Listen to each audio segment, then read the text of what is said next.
Got a stubborn upper back and want to try to gain hypertrophy using calisthenics in nature? Try unilateral ring rows for increased back hypertrophy. By using one arm at a time, you get increased range of motion, which leads to increased hypertrophic gains. Also, the free moving handle nature of the ring allows you to row to your back's anthropometrical measures, which allows you to get even more gains.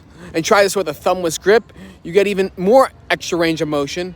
And then once you're done with each side, you could go to failure on dual handles to really burn out your upper back. And after that, you could even finish off with some Kelso shrugs to finish off the traps and scapular retractors for increased back hypertrophy. There's so much to do with calisthenic rings. You cannot neglect this if you really want to maximize your gains.